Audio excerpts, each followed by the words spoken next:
여보세요. 저는 40대 여성입니다. 저는 조금 일찍 결혼했습니다. 남편은 제가 일하던 김치 공장 인근에서 용접공으로 일하던 남자였는데 가난했지만 저를 제외하고는 아는 사람이 없는 선량한 사람이었습니다. 남편과 회사가 가까워 종종 인근 식당에서 마주치곤 했는데 그 식당 주인의 마음에 드는 미소가 눈에 띄었어요. 어느 날 계산을 하려고 보니 식당 주인 아저씨가 말했어요. 의상을 갈아입고 공연을 본 그 남자요. 그래, 저쪽에서 밥을 먹고 있던 그분이죠. 평소는 선옷을 입고 다니던 분인데 그날은 혼자 밥을 먹으러 오셨어요. 저는 공장 동료와 밥값을 내고 나왔는데 그의 행동에 대해 의심이 들기 시작했어요. 혹시 제가 아니라 동료에게 관심이 있는 건 아닌지 생각해보며 오버하지 않도록 주의했습니다. 며칠 뒤 같은 식당에서 그분을 다시 만났습니다. 어쨌든 밥을 먹었던 입장이니까 감사의 마음을 표현하기 위해 인사를 건넸어요. 안녕하세요. 지난번 밥값을 내주신 거 맞나요? 응, 아니에요. 아니라고요? 주인 아저씨가 그쪽이 내주셨다고. 그랬는데, 제가 그 순간 착각을 한 것 같아요. 실수를 해버렸네요. 너무 신경 쓰지 마세요. 제가 분명히 그날 그 남자가 혼자서 밥을 먹는 걸 보았는데 두 인분어치를 착각하여 더 내버린 것 같네요. 이해가 안 돼요. 어쨌든 바쁜 그를 따라가서 계산을 내주었죠. 물론 그 남자와 함께 온 다른 동료의 밥값도요. 그 후 일주일이 지나도록 그 남자를 음식점에서 볼 수 없었어요. 괜히 신경 쓸 일이 있었는지, 내가 밥값 내주는 것이 부담되었는지 별 생각이 다 들었어요.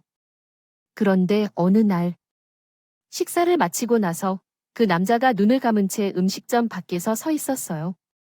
놀랐죠. 무슨 일인지 물어보려 했지만 참았어요. 그냥 가볍게 인사를 해주려고 했지만 그 남자가 저를 부르더라고요. 저기, 여기 계세요. 동네 언니가 뽑아주듯 앉았고 한동안 어색한 침묵이 흘렀습니다. 결국 다시 말을 꺼냈어요. 눈 왜 그래요? 저는 용접을 하다가 실수로 상처를 많이 입었어요. 아니요, 흔한 일이에요. 아직 미숙해서 그래요. 그리고 또다시 정적이 흘렀죠. 답답해서 참을 수 없었어요. 외부로 나선 걸까봐 그분이 주저하다가 말했어요. 그때 밥값 감사합니다. 그렇지만 그게 다였어요. 그 얘기를 하려고 오래 기다렸다고요. 아무리 기다려도 그렇더라고요. 그래서 그냥 공장으로 되돌아가기로 했어요. 지금은 점심시간이 끝나갈 것 같아요. 밥값을 실수로 내지 않았어요. 네, 의도적으로 밥값을 내었어요. 같이 일하는 형이 옆에 있어서 모르게 아니라고 잡아댔어요. 그 말로 우리는 한동안 다시 말하지 않았죠. 그러나 그 순간 우리 사이로 살랑 불어오는 바람이 어디서 온 것 같이 가벼운 느낌이었어요. 그날 이후 우리는 종종 만나 점심도 먹고 일이 끝나는 시간에 맞춰 영화도 보았죠. 그리고 진실을 알게 되었어요. 사실 나는 그 식당에 첫눈에 반했어. 그래서 자주 거기 가서 밥을 먹었지만 말을 걸지 못했어. 한 번 형들이 다른 곳으로 가자고 제안했지만 할 일이 있어서 혼자 그 식당으로 돌아갔어. 거기에서 당신을 만나게 됐고 너무 좋아서 대뜸 밥값을 내버렸어. 어쨌든 쑥맥이야. 밥값만 내고 가면 어떡하냐고 말했더니 정직하고 실수를 한 거라고 말했어. 나랑 같이 다니는 언니에게 마음을 끌지 않나 걱정했어. 그러나 너만 보였어. 계속해서 우리는 연인이 되고 결혼까지 했어. 서로 직장이 가까워서 출근도 같이 했고 퇴근도 같이 했어. 그러다가 얼마 지나지 않아 시어머니의 걱정이 생겼어. 그래서 어머니를 데려와야 할까 고민했지만 함께 살면 어떨까 생각했어. 당신에게 시어머니가 걱정이었다면 함께 살기로 결심했어. 그런 식으로 우리는 합치기로 했어. 시어머니는 정말 인정사정이 없이 선량한 분이셨어요. 매일 정성껏 요리를 차려놓으시고 남편처럼 아무리 일찍 집에 돌아오셔도 저녁을 만들어 놓으시는 건 당연한 일이라 하시더라고요. 주말에는 외식을 제안해도 거절하시면서 둘만 나가서 즐기라고 하시는데 나는 그때마다 어머님도 같이 나가서 맛있는 걸 먹으면 좋을 텐데요 라고 하곤 했어요. 어머니께서는 나도 신경 쓰지 말고 하고 싶은 대로 다 해라며 계속해서 데이트도 즐기고 싶다면 그렇게 하라고 하셨죠. 어머니는 심지어 애들이 태어나면 그럴 여유도 없다. 한가할 때 신혼을 즐기고 마음껏 놀아라며 예전처럼 밖에서 데이트하고 오고 싶다면 그러라고도 하셨어요. 당연히 혼자 계신 어머니를 두고서는 그렇게 쉽게 나가서 데이트를 할 수는 없겠지만 어떻게 해도 잘 만든 선택이라 생각했어요. 그러던 어느 날 남편의 회사 동료로부터 전화를 받았어요. 재수실 사고가 좀 났어요. 지금 병원으로 가는 중인데 바로 오셔야 할 것 같아요 라는 전화였죠. 그분들은 제 결혼식에 참석해 주신 분들이었는데요. 그만 흘렸답니다. 하지만 그녀는 더 이상 강하려 하지 않고 울음을 터뜨렸어요. 그녀의 눈빛이 슬픔으로 점점 가득 찼습니다. 그녀는 유순한 모습으로 아들을 돌봐주면서도 하루하루가 지날수록 힘이 빠져갔어요. 이후 그녀는 남편과 아들이 사라진 그리움에 점차 지칠 때쯤 세상을 떠나고 말았습니다. 그녀의 마지막 숨결은 시들었고 아픔 속에서 해방을 찾았습니다. 그녀와 가족들은 이별의 아픔을 이겨내고 새로운 삶을 시작해 나갔습니다. 아픔과 이별을 겪은 후에야 그들은 더 큰 행복을 찾아 떠날 수 있었습니다. 이야기를 마무리 짓고 나니 마음 한켠이 따뜻해졌습니다. 삶은 어떤 상황이든지 극복할 수 있는 힘이 있다는 것을 느낄 수 있었습니다.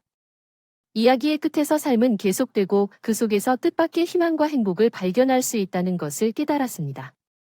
그래서 나는 그에게 말했다. 내게는 당신의 위로금을 받을 필요가 없어. 당신의 삶은 돈으로 측정될 수 없어. 그리고 나는 어머니의 손을 잡고 말했다. 우리 함께 이겨내요. 우리 함께 다시 살아나요. 나는 그 순간 어머니의 눈에 투명한 눈물이 빛났던 것을 기억해.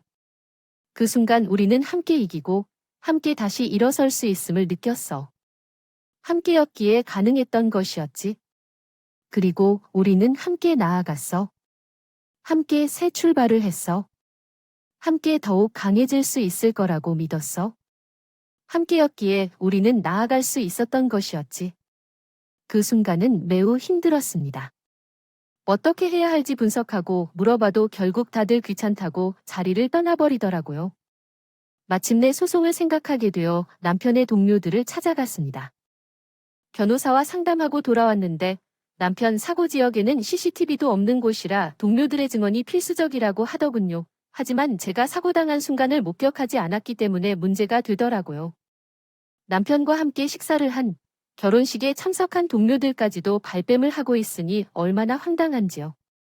그럼에도 불구하고 저는 구출 시점을 목격했었고 그것도 철제가 무너지는 사고를. 남편이 안전하게 구출되는 걸 봤다는 게 그 증언이 될까 의문이 들었어요. 다른 동료들도 마찬가지였습니다. 그들도 구조 작업에 무너지는 소리에 놀라 가본 적이 있었지만 사고 후에 도착하여 현장을 목격하지 못했답니다. 그 순간은 여러 아이론이 교차하는데요. 119에 도착할 때까지 남편은 그 자리에 머물고 있었다고 합니다. 이러한 상황은 정말 어려웠을 것 같습니다. 저도 잘 모릅니다. 그래도 제가 못 봤어요. 나중에는 경악하여 그들에게도 대우하게 되었어요. 그때요. 당신은 사장이 시킨 것을 알고 진술하지 말라고 하면서 자는데요. 어느 날 한 사람이 일하다 사망하셨어요. 그분은 가족들과도 작별 인사조차 못하고 세상을 떠나셨죠. 함께 일했던 동료였지만 그런 증상이 나타났어요. 그래서 제가 왜 아직도 그러세요? 살아계신 분들은 계셔야죠. 언제든지 그런 사고가 일어날 수 있어요. 이렇게 처리하면 그들도 마찬가지로 상처받지 않을까요? 그들은 모른다는 자세로 지속적으로 방어했어요. 변호사에게 물어봤지만 동료들의 진술이 없으면 어려울 것 같다고 했어요. 남편이 살아계시면 산재 처리하는 게 더 좋을 텐데 승산이 없는 소송을 하면 돈만 날릴 것 같아요. 그래서 위로금을 받는 방향으로 합의해 볼까요? 회사도 소송으로 이슈 발생시키는 건 좋지 않을 것 같아요. 그때 전 너무 피곤했어요. 변해버린 남편과 동료들의 태도로 인해 정말 지쳤어요. 그래서 제가 처리해주겠다고 이야기하고 마무리했습니다. 집에 돌아왔지만 남편과 함께 사용하던 방거실 부엌은 모든 흔적 때문에 너무 힘들었어요. 하루아침에 세상을 떠난 남편의 현실에 대한 이해를 받지 못해 더욱 괴로웠습니다. 그래서 결국 시어머니에게 도움을 요청했어요. 시어머니, 잠깐 나가서 지낼게요. 이 집에 있으면 남편 생각이 나와 견딜 수 없어요. 당신의 마음을 이해해 편안해질 때까지 그렇게 하세요. 그 말에 공감하며 오래 다녔던 김치 공장에서 휴직 신청을 했습니다. 이후 먹고 살기 위해 배달 일을 시작했고 어느 날 익숙한 번호로 주문이 왔을 때 시댁이었다. 하이바를 쓴 채로 초인종을 누르자 남자의 목소리가 들렸어요. 무슨 일이 있어? 왜 이렇게 늦었어? 남편의 죽음에 대한 충격적인 순간이었지만 사실 배달 일을 시작한 것은 자연스러운 선택이었어요. 우리 어머니의 중국집이 많이 바뀌었거든요. 어렸을 때부터 자연스럽게 도와주고 오토바이도 타는 법을 배웠어요. 김치 공장을 다녀온 뒤 친정에 머문 기간 동안 심심하면서 배달 일을 대신하겠다고 했어요. 오랜만에 오토바이를 타고 배달을 다녀왔는데 속이 훈훈했어요. 그동안 쌓였던 스트레스가 조금이나마 해소된 것 같았어요. 마음이 편안해진 뒤 원래 살던 동네로 돌아왔는데 김치 공장에 다시 다니면 속이 다시 메워질 것 같았어요. 결국 김치 공장에 사직서를 제출했어요. 그동안 일은 잘 했었는데 관리자가 될 수 있었던 시기에도 끝내 떠나고자 했어요. 남편도 없어졌는데 어떡하지 생각했죠. 좀 더 편안하게 시간을 갖고 싶으니 퇴사를 생각해 보라고 했어요. 다시 돌아오지 않을 것 같아요. 계속 제 자리를 비워두는 것도 미풍이고 이제는 마음대로 하면서 살고 싶어요. 하고 싶은 게 뭐냐면 배달이요. 아니, 정확히 말하면 오토바이를 타고 싶었어요. 김치 공장 다녀온 뒤 퇴직금을 받아 오토바이를 샀어요. 그 오토바이로 한동안 전국 일주를 다녔습니다. 넓은 세상에 나가 이 사람 저 사람 만나보니 사람 사는 게 다 똑같더라고요. 남편 잃은 사람, 가족을 잃은 사람, 이런저런 아픈 이야기를 듣다 보니 다시 살던 곳으로 돌아올 용기가 생겼습니다. 그러나 시댁으로 들어가는 건 아직 겁이 나더라고요. 이렇게 홀가분해졌는데 또다시 남편 생각에 마음이 가라앉을 것 같아 무섭더라고요. 그래도 언제까지 시어머니를 혼자 둘 수 없었기에 인근에 임시 거처를 마련하고 배달 일을 시작했죠. 그날도 배달 일을 하고 있는데 앞집 배달이 조금 늦어졌어요. 갔는데 시킨 사람이 전화도 안 받고 음식을 맡겨둘 만한 장소가 없더라고요. 그래서 다음 집으로 일단 출발부터 했는데 앞집에서 전화가 온 겁니다. 혹시 배달 오셨어요? 네. 근데 전화를 안 받으셔서 다음 주 먼저 갈 때가 가야 할 것 같아요. 이미 많이 늦어서요. 아니, 우리 집에 먼저인데 다른 집 먼저 가겠다뇨? 당장 가지고 오세요. 저기 김밥 시키신 거 아니에요? 다음 집은 칼국수라 음식이 불 것 같아서요. 전화 안 받으셨으니까 조금만 양해 좀 해주세요. 아니, 내가 안 받고 싶어서 안 받았어요. 화장실에 있느라 못 받았단 말이에요. 그럼 앞에 두고 갔으면 되잖아요. 공용 현관문이 잠겨 있는데 어떻게 앞에 두고 갑니까? 그러다 분실되면 제 책임이잖아요. 글쎄, 우리 먼저 가져다 주라고요. 알겠습니다. 이런 진상 손님 보는 게 한두 번 있는 일도 아니었고 일단 앞집으로 돌아가는 게 낫겠다 싶더라고요. 그래도 그 다음 집은 배달 시간이 지났는데도 별다른 연락이 없었거든요. 일단 앞집 배달을 마친 뒤 다음 집으로 가는데 마음이 너무 초조했습니다. 메뉴가 칼국수에 만두였는데 다 불었으면 어쩌나. 이거 제대로 컴플레인을 받겠구나 싶었죠. 다음 집은 시어머니 댁과 같은 빌라여서 길을 잘 아는 곳이었어요. 빌라 정문에 도착해 구체적인 주소를 확인하던 저는 깜짝 놀라고 말했습니다. 주문한 집이 바로 시댁이더라고요. 어머니가 별달 음식을 드신다고 지금까지 어머니가 배달 음식을 드시는 걸 본 적이 없었기에 설마 시댁에서 음식을 시켰을 거라곤 생각도 하지 못했습니다. 그러고 보니 전화번호도 시어머니의 번호더라고요. 일단 음식을 들고 가서 현관 앞에 서긴 했는데 도저히 초인종을 못 누르겠는 거예요. 그래서 시어머니께 전화를 걸었는데 전화를 안 받으시더라고요. 시댁은 당장이라도 도어락을 열고 들어갈 수 있는 제 집이기도 했어요. 그러나 그 문을 여는 순간 또 다시 남편과의 모든 기억이 돌아와 괴롭다고 느껴져서 음식이 식어버리기 전에 배달을 받아야 했기 때문에 하이힐을 벗지 않은 채 초인종을 눌렀어요. 왜 이렇게 늦으신가요? 인터폰으로 확인했을 때 어떤 남자가 소리내어 문을 열었어요.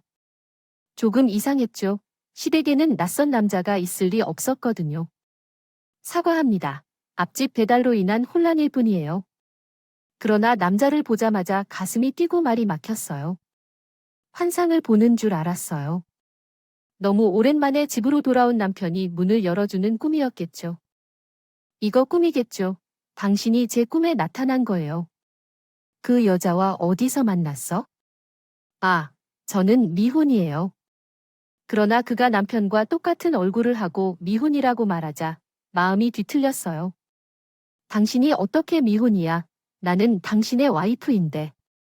야, 배달을 늦게 해서 미안하지만 그 헛소리는 왜 해?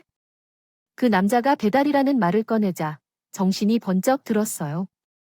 네, 남편과 똑같이 생긴 사람이었는데 태도와 표정은 매우 다르다고요. 칼국수와 만두를 시켰는데 이렇게 늦게 오면 어떡해요? 사고가 날까봐 전화를 안 했는데 너무하네요. 빨리 가져다 주세요. 모습을 확인하는데 계속 남편과 겹쳐 보이더라고요. 그때야 제 정신이 돌아와서 그 집이 시댁이라는 걸 알게 되었어요. 약간 늦게 올 수도 있지 뭔가요? 엄마 아시잖아요. 괜찮아요. 그 기사분 괜찮으니까 조심히 가세요. 그러나 그 남자가 시어머니를 엄마라고 불렀을 때 참을 수 없었어요. 시어머니가 문을 닫으려 할 때 문을 붙잡았어요. 왜 그러세요? 시어머니? 당황한 시어머니는 눈을 휘둥그렇게 뜨고 하이힐을 벗자 시어머니는 놀라셨어요. 남편과 똑같이 생긴 그 남자도 나를 봤어요. 다시 보아도 정말 남편과 똑같아서 시어머니를 붙잡고 물었습니다. 어머니, 어떻게 된 거죠? 그 사람은 우리 남편이 맞죠? 어떻게 된 건가요? 살아난 적이 있어요. 그러나 기억을 잃었어요. 시어머니는 어렴풋이 당황한 표정을 지었습니다. 말이 안 되는 소리야. 어서 말해줘. 그 사람 저 사람 맞잖아. 시어머니에게는 아들이 남편이라는 것이 유일한 설명이었습니다. 그 사람이 제 남편이 아니면 다른 누굴 설명할 수 없는 상황이었습니다. 어서 들어와. 설명해줄게. 마침 시댁이 마지막 배달을 받은 참이었습니다. 일단 안으로 들어가니 분명 제 집이지만 남편 같은 남자를 보자 멋대로 들어가지 못했습니다. 이상한 순간이었습니다. 분명히 남편이 안에 있는데 낯선 그림처럼 느껴졌어요. 내 아들이야. 시어머니의 말에 마음이 뚝 멈춘 듯 했습니다. 그래, 맞아. 그 누구세요? 부엌에서 나와 온 그 남자가 다가왔습니다. 엄마, 왜 안 오세요? 배달 기사를 집으로 들인 거야. 그런데 그 남자도 나를 알아보더군요. 오, 혹시 맞아. 재수 아들. 어머니, 그게 무슨 재수 아들이라니요? 그 사람이 없으면 저는 남편이 기적적으로 사라졌다고 생각했습니다. 다만 기억을 잃어서 나를 기억하지 못하리라고 믿었습니다. 그러나 시어머니는 나를 다독이며 말씀하셨습니다. 많이 닮았지. 내 큰아들이야. 온몸이 큰 아들이라니. 5번째 아들은 우리 그 아이 하나였잖아요. 혹시 충격 때문에 뭔가 기억이 잘 안 난 거예요? 아니야. 나는 기억이 멀쩡해. 그러자 그 남자가 나에게 다가와 정중하게 인사를 했어요. 아까는 헬멧을 쓰고 계셔서 얼굴은 못 알아봤어요. 나의 동생은 결혼 사진에서 봤습니다. 처음 뵙습니다. 나는 그 녀석 형이에요. 그러면서 나에게 손을 내미는데 손이 덜덜 떨렸습니다. 여전히 남편이 나에게 손을 내미는 것만 같았거든요. 그 손을 잡는데 알겠어요. 그는 나의 남편이 아니었습니다. 나의 남편은 늘 손이 뜨거운 편이었거든요. 그런데 손이 너무 차갑더라고요. 이거 꿈이 아니죠? 꿈이 아닙니다. 나 그 녀석 형 맞아요. 그런 얘기들은 적이 없어서 나는 시어머니를 봤습니다. 시어머니는 눈물을 흘리고 계셨어요. 나도 둘째도 말을 안 해줘서 그래? 우린 얘가. 그 사람은 그동안 그 사람이 죽은 줄로만 알았거든. 진짜로 우리 사이에 형제관계가 있었다고 하셨다. 그래서 결국 그 사람은 제 남편의 형이었어요. 우리 집은 너무 가난하고 어릴 때부터 큰아이는 방황을 많이 했어요. 어머니는 말이 어떤 것처럼 정말 민망한 듯이 고개를 숙였어요. 큰아이는 똑똑했지만 대학을 보내줄 돈이 없었거든요. 그때는 제가 혼자 아이들을 키워야 했던 어려운 시기였어요.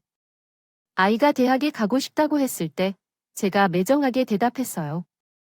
우리 집에는 대학을 보낼 돈이 어디 있을까요? 그 돈이 있으면 함께 따뜻하게 살아야지. 그렇게 생각했었죠. 엄마가 와도 매정하게 말해서 우리 마음은 너무 서러웠어요. 그때는 어머니의 입장을 이해할 수 없었어요. 사실은 제가 이기적이었던 거예요. 동생은 먹을 것이 없어서 궁색이 번져 있었지만 제게는 제 욕심이 필요했기 때문이죠. 그것이 어떤 욕심인지 그 나이에 당연히 가져야 할 포부일 텐데요. 사실 제가 그것을 도와줄 수 없었기 때문에 마음이 아프고 속상해서 무슨 말을 할 수도 없었어요. 그 후 아줌마는 집을 나가버리고 후로 연락이 끊겨 버렸다고 했습니다. 어린이가 집을 나가고 1년이 지나고 2년이 지나고 5년이 지나도 연락이 없는 것이죠. 실종 신고도 했고 다 해봤는데 찾을 수 없더라고. 결국 저희 남편과 나는 큰 아이가 세상을 떠난 줄로 생각했습니다. 그게 아니었단 걸 알게 되었을 때는 정말 이렇게까지 연락 안 하는 건 아니라고 생각했습니다. 그 생각만 하면 밤새 울던 날도 많았는데요. 어디에서 얼마나 힘들었을까 궁금해서 그냥 어떻게든 대학에 보내줍시다. 그냥 보내준다고만 말이라도 했으면 했어요. 엄마가 제가 집을 나가려고 했을 줄 알았겠죠. 아들이 사라졌으면서 모자 이야기를 듣고 나니 그제야 눈앞에 있는 사람이 남편이 아니라 아저씨라는 게 믿기더라고요. 그래서 아저씨는 왜 연락 안 하셨던 거예요? 사실 엄마에 대한 미움이 늘 있었어요. 엄마랑 아빠가 같이 트럭을 타고 장사를 다녔는데 엄마가 운전하다가 돌아오는 길에 사고가 나서 아빠가 돌아가셨거든요. 그 이후로 엄마가 운전하는 차에는 안 탔고 엄마가 쓸어준 도시락도 안 먹었고 엄마가 하라는 건 하나도 안 했어요. 돌아보니 그 당시에는 사춘기였다. 대학에 다니겠다고 말하니 엄마는 대학보다는 먼저 취업해서 나중에 대학에 가는 게 어떨까라고 했다. 그러나 내가 반항하고 싶은 마음만 들었다. 엄마는 아빠를 죽이고도 가족의 소중함을 몰랐구나. 내 마음을 전혀 이해하지 못했다. 그러니까 집을 떠나도 연락하고 싶지 않았다. 이제부터는 평생 볼 일 없다고 생각해서 그랬던 것 같다. 아마 연락은 하지 않았을 것이다. 하지만 그 어린애가 혼자 사는 것은 쉽지 않았을 텐데, 그래서 나도 생각지 못했다. 엄마가 나를 찾지 못하게 하려고 배를 탔다. 배를 타고 중국으로 갔다. 이야기를 듣던 어머니는 또다시 눈물을 흘렸다. 얼마나 미웠을까? 그 어린애가 배를 탈 생각을 했을까? 내가 철이 없었기 때문이다. 그런 생각이 들었고, 그렇게 갔다가 사라졌을 때는 아무도 알지 못했을 것이다. 그때는 그런 생각이 전혀 들지 않았다. 그럼 언제 돌아오셨나요? 곧 3일이 지났어. 그런데 왜 갑자기 오셨어? 기가 배달 기사로 온 거지? 아까는 남편인 줄 알았어. 너무 닮아서. 어렸을 때부터 나이 차이가 있지만 쌍둥이 같다는 소리를 많이 들었다. 그러더니 현재 아주버님이 나이가 좀 더 많아 보인다. 결혼자도 없다 보니 꽤 놀라셨다. 사실 나는 그 사람이 중국에 있는 동생을 보고 소식까지 알고 온다는 것이 이상했다. 나는 회사를 운영하고 있는데 그 동생이 다니던 회사가 우리의 가장 큰 고객이었다. 정말이지. 그러나 얼마 전에 그 회사의 사장이 중국에서 나와 면담하기 위해 오기에 긴장을 되게 했었다. 내게 재계약이 눈앞에 있었기 때문에 사장의 방문이 의미 있는 것으로 여겨져서 기쁜 마음으로 맞이했었다. 그러나 그 사람이 갑자기 최근 회사에 어려운 문제가 생겼다고 하면서 고충을 토로했다. 직원 한 명이 사고로 사망했다는 이야기였다. 그 사장이 아주버님께 말한 사고는 정작 내 남편이 당한 사고였다. 원래 그 일은 산재 처리할 만한 사건이 아니었는데 그 직원의 배우자가 나타나서 고소하겠다며 난리를 피우더라. 그래서 어떻게 대처했냐고 물었다. 그 직원은 정말 열심히 일한 사람이었다. 그래서 그냥 산재 처리를 해주었다. 회장님도 아시겠지만 산재 처리로 인해 나에게 좋은 일은 전혀 없다. 안 되잖아요. 그래도 어떻게 해요? 직원들을 아끼는 마음으로 했죠. 잘했습니다. 하지만 내 회사에서 일하다가 세상을 떠난다면 책임을 져야죠. 회장님은 제 마음을 알아주실 줄 알았어요. 제가 이렇게 힘들게 산다니까요. 그 사장은 아주버님의 호의를 얻기 위해 자신이 한 행동과 노력을 강조했고 아주버님은 그 이야기에 재계약을 결심했다고 했습니다. 우리 회사는 약자를 돕는 기부 사업도 많이 하고 있었거든요. 말이 안 돼요. 그 사람은 우리 남편에게 사고 처리를 해주지 않았어요. 네, 저도 알아요. 처음에는 그 사장의 말을 믿고 비서에게 재계약 서류를 준비하라고 했었어요. 그런데 비서가 그 사장과는 다른 이야기를 했다고요. 회장님은 회사와 재계약하실 생각이신가요? 얼마 전에 철제 더미가 무너지는 사고가 있었다던데. 그래서 직원 한 명이 세상을 떴다고 하더라고요. 아주버님은 사고 내용을 알게 되었고 그 정도면 사고 처리를 해야 할 것이라 생각했어요. 전자처리가 필요 없는 일이지만 해줬다고 하더라고요. 그래서 비서에게 진상을 좀 더 알아보고 한 뒤 재계약을 미뤘죠. 그리고서 알아보니 이 사람이 산재 처리를 안 해줬더라고요. 산재 처리를 안 해준 것도 비도덕적인데 나한테 와서 뻔뻔하게 거짓말을 했다는 걸 알고 나니까 어이가 없더군요. 저는 그간의 서름을 아주버님께 털어놓았습니다. 제가 얼마나 가서 애원했는데요. 우리 남편 열심히 일하다가 이렇게 된 건데 산재 처리를 안 해주는 게 말이 되냐. 이건 내 남편이 열심히 일한 시간을 외면하는 거다. 설득도 해보고 동료들한테 증언도 부탁했는데 사정이 시킨 건지 다들 사고 상황을 직접 본 게 아니라고 증언을 못 해주겠다고 하더라고요. 그 정도인 줄은 몰랐어요. 다만 그 회사 상황을 직접 보고 재계약을 결정하려고 한국에 왔. 그런데 비서가 그 사장과는 다른 이야기를 했다고요. 회장님은 회사와 재계약하실 생각이신가요? 얼마 전에 철제 더미가 무너지는 사고가 있었다던데. 그래서 직원 한 명이 세상을 떴다고 하더라고요. 아주버님은 사고 내용을 알게 되었고 그 정도면 사고 처리를 해야 할 것이라 생각했어요. 전자처리가 필요 없는 일이지만 해줬다고 하더라고요. 아유 한국에 와서 오전 10시에 만나신다고요? 아주버님은 그때부터 이상한 느낌이 들었다고 해요. 그 회장이 너무 당황해서 그런 것도 그렇고 자신과 너무 닮은 사람이라면 동생밖에 없을 테니까요. 사실 처음에 그 회사에 계약 기회를 제공한 건 제 고향 동리에 있어서였어요. 그런데 그 회장이 저를 보고 누구를 닮았다고 말한 후 얼버무리니까 이상하게 느껴졌어요. 아주버님은 그 회장에게 단도직입적으로 물어봤다고 해요. 사고로 세상을 떠난 직원의 인사 기록을 좀 볼 수 있을까요? 산재 기록까지 모두 필요해요. 제 기억을 되살리고 싶어서요. 확인할 것이 있어서 그러는 거예요. 결국 회장은 아주버님 앞으로 남편의 인사 기록을 가져왔다고 합니다. 그런데 의도적인 것인지 사진을 가리고 제 이름을 묻더라고요. 그 녀석의 인사 기록을 보면서 눈물이 나서 힘들었어요. 아주버님은 회장에게서 치부하고 싶지 않았어요. 하지만 사장의 말과는 달리 산재 처리가 되지 않았음을 확인하고 회장은 혼란스럽게 움직였다고 합니다. 아이 그게 아니에요. 회사 장관님은 현재 산재 처리 중입니다. 아직 처리가 완료되지 않아서 아직 다루지 않음으로 기록되었답니다. 돌아가신 지 몇 달이 지났지만 아직도 산재 처리가 끝나지 않았군요.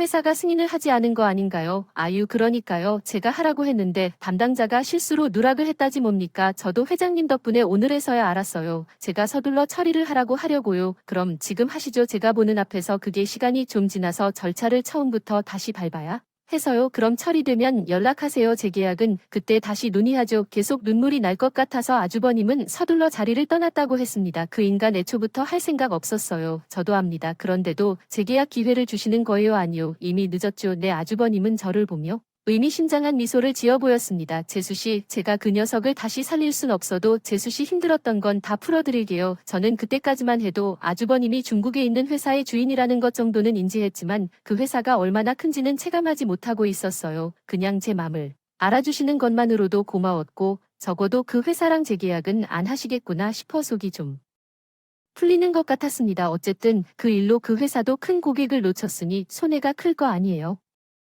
돌아가신 지 몇 달이 지났지만 아직도 산재 처리가 끝나지 않았군요. 돈 때문에 상자를 처리하지 않아 결국 돈으로 손해를 본 것 같았어요. 그날 이후 저는 시어머니 집으로 돌아왔습니다. 아주버님도 당분간 시어머니 집에 머물 계획이었지만 기상하면 항상 집에 계시지 않았어요. 사실 저는 여전히 궁금한 점이 많았어요. 어머니도 꽤 놀랐겠죠. 갑자기 아주버님이 돌아왔으니까요. 더 이상 보지 못할 줄로 알았던 어린애가 나타났는데 그 사람이 보여준 인사기록에서 집 주소를 보니까 그대로였어요. 그렇다면 계속해서 그 집에서 산 거죠. 예전에는 살아있을 거라고 생각했지만 그 사람은 언제나 찾아올 것 같아서 그 집에서 나오지 않았던 것 같아요. 그 덕분에 다시 만난 거죠. 하지만 어머니는 혼란스럽지 않았나 싶네요. 처음 봤을 때 진짜 우리 어머니인 줄로 알았을 텐데요. 하지만 그 사람을 봤을 때 알아차렸지요. 시어머니는 아주버님을 끌어안고 우셨다고 하더라고요. 그래도 하늘이 나를 버리지 않는다고 생각했어요. 둘째를 보는 아픔은 평생 갈 것 같았지만 첫째가 돌아온 게 얼마나 값진지를 알게 되었어요. 나름 골만이 질려서 옛날처럼 이주만도 하더군요. 시어머니와의 대화를 나누던 때 알 수 없는 번호로 전화가 와기 시작했어요. 받을까 말까 고민하다가 받았는데 남편이 다니던 회사의 사장이었어요. 만나 뵙고 좀 드릴 말씀이 있는데 회사로 좀 와주시겠습니까? 라고 했죠. 전 할 말이 없는데요. 전제 문제로 연락드린 거예요. 오시는 게 이득일 텐데요. 사장은 상당히 건방진 투였습니다. 그러니까 인심 써둘 테니까 나더러 와라 라는 식으로 말이죠. 솔직히 말해 인심 맞죠? 그동안 그 친구가 열심히 일했던 것도 있고 이제라도 처리해드릴까 하고 있으니까 일단 와보세요. 맘 같아선 당장이라도 끊어버리고 싶었지만 가보기로 했습니다. 도대체 무슨 소리를 더 하려는지 궁금했어요. 갔는데 사장이 다리를 꼬고 앉은 채 일어날 생각도 안 하는 거예요. 어서 앉으세요 하면서 턱 끝으로 소파 자리를 가리켰죠. 기도 안 찼지만 일단 앉았어요. 선조 처리해드릴 테니까 사진 몇 장 찍어줄 수 있죠? 곧이어 몇 번이고 사장 비서가 사진기를 들고 들어와서 찍을까요? 했어요. 하지만 전 비서 쪽으로 가서 사진기를 뺏었죠. 아니, 왜 이러세요? 사진 안 찍을 텐데요. 하자 사장이 화를 내는 겁니다. 제발 그만해. 내가 난리칠 때 사진 한 장도 찍지 말라는 얘기야. 가는 것도 있어야지 오는 것도 있어야지. 산재 처리 안 받는다고 했잖아. 그렇다면 괜찮아. 그냥 사장실 나가려고 했는데 그때야 사장이 다가와서 나를 붙잡았어. 왜 그러는 거야? 사장이 갑자기 뭘 하는 건데? 산재 처리할 만한 상황도 아니라면서? 남편 동료들도 제대로 입 단속해서 봐주셨는데 이제 왜 그래? 이제라도 할 테니까. 알겠어? 사진 찍지 말고 그냥 도장 찍고 가. 그럼 도장만 찍으면 되는데 왜 안 받아? 주는 건 사장 마음이고 안 주는 건 내 마음이야. 남편 생각도 좀 해야지. 그게 남편의 존재를 인정받고 싶단 말이야. 해주겠다 했는데 사장이 안 해줄 거면 우리 남편이 열심히 한 것 우리 가족이 알아서 괜찮아. 그럼 나는 이만 가볼게. 나는 그 사장의 속을 아는 사람이야. 남편의 산재 처리를 해주고 아주버님 회사에서 수월하게 재계약하고 싶은 거겠지. 그 회장이 내 남편의 아버지라는 걸 알기 전까지 이런 얘기지. 집으로 돌아왔는데 이제는 남편의 회사 동료들이 나에게 연락하기 시작했어. 재수님, 산재를 받으면 얼마나 좋은 이익들이 많은데 왜 받지 않으세요? 사실 저는 사장님 때문에 이제까지 말을 못했어요. 이제라도 필요하시면 제가 증언할게요. 제가 이제 와서 증언이 필요한 일이 어디 있겠어요? 그래도 혹시 도움이 필요할 때 줘야 도움이 되죠. 아닌지도 모르지만 도움도 아닌지도 사실 좀 말해달라고 했는데 입을 다무었던 분이 갑자기 왜 이렇게 하시는 거예요? 또 다른 동료들도 산재 처리를 받는 게 좋지 않겠냐며 자꾸 훈수를 두기에 전부 번호를 차단해버렸어요. 그렇게 애원할 때는 한 번도 도와주지 않던데 이제 다시 사장님이 시키니까 내게 전화를 건 모양이었어요. 그래도 제가 거절했으니까 그 사장이 선물 바구니를 들고 집까지 찾아왔어요. 아니지, 사장님. 도대체 왜 이렇게까지 하시는 건가요? 저도 며느리도 이제 산재 처리가 필요 없다니까요. 어머님, 제가 그 친구를 얼마나 아끼는지 모르실 텐데요. 아, 전혀 모르겠다고요? 이제 와서 이러다 한 번도 변하지 않으니까 돌아가세요. 사실, 그때 우리 아버님이 집에 계셨지요. 저랑 아버님은 숨을 죽인 채 그 모습을 보고 있었습니다. 어머님, 우리 어머님 맞으세요? 그렇게 매몰차게도 말씀하실 줄 아는데 젊을 때는 더 하셨어요. 그때 살기 어려워서 그런 것 같지만 그리하여 나는 어머니의 새로운 모습을 보았고 사장님께서 어머니 앞에서 무릎을 꿇는 모습까지 목격했습니다. 사실 그 정도로 상황이 꽤나 심상찮았어요. 며칠 후에 사장님은 중국으로 돌아가셨는데 바쁜 이유로 얼마나 처리를 해야 할지를 한번 알아보고 오겠다고 하셨어요. 그로부터 몇 달 후 깜짝 놀라운 소식을 듣게 됐어요. 우리 둘째가 다니던 회사가 부도를 선언했다는 거라고요. 어쩌다가 그런 일이 발생했는지 원래부터 사장님은 많은 부분에 대해 불거성이 있었어요. 그 비리들이 드러나서 투자금도 모두 잃고 망했다고 하셨어요. 둘째가 맡은 안전관리 업무도 엄청 엉망이었다고 하더라고요. 안전관리에 대해 거의 몰라서 그런 모양이었어요. 그랬는데도 나와는 상관없다며 남을 탓하는 행동을 했대요. 이 모든 것을 경험하면서 아주버님은 정말 영향력 있는 사업가라는 것을 깨달았어요. 그래서 나는 아주버님께 전화를 걸었어요. 아주버님, 어떻게 지내시는 거예요? 남편이 다니던 회사의 상황이 굉장히 어렵대요. 마음이 아팠어요. 남편은 버리고 지동료들은 신뢰했지만 일자리를 잃어버린 직원들의 상황을 생각하면 마음이 참 산악하지 않아요. 어머니는 결론적으로 거래를 중단한다고 말했습니다. 과거 신고를 한 것뿐이에요.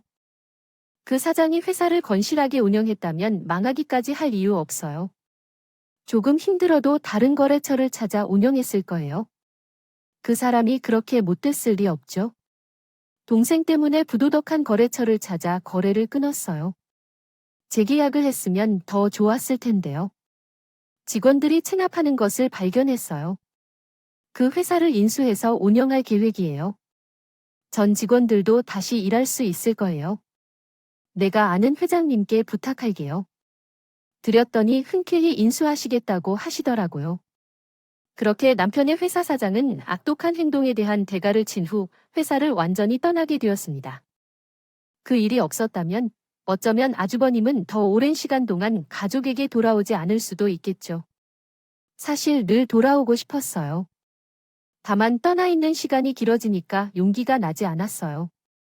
동생 덕분에 다시 어머니를 찾아올 용기를 낼 수 있었습니다. 물론 그 녀석을 다시 볼 수 없게 된 건 여전히 마음이 아프지만요.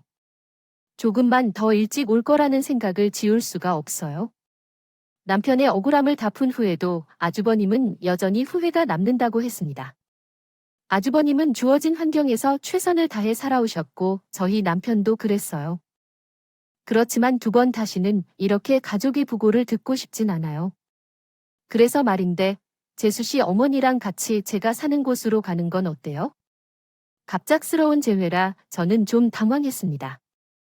시어머니의 아들이니까 따라가시는 게 당연하겠지만 저는 이제 남편도 없는데 괜한 짐이 될까 걱정이었습니다.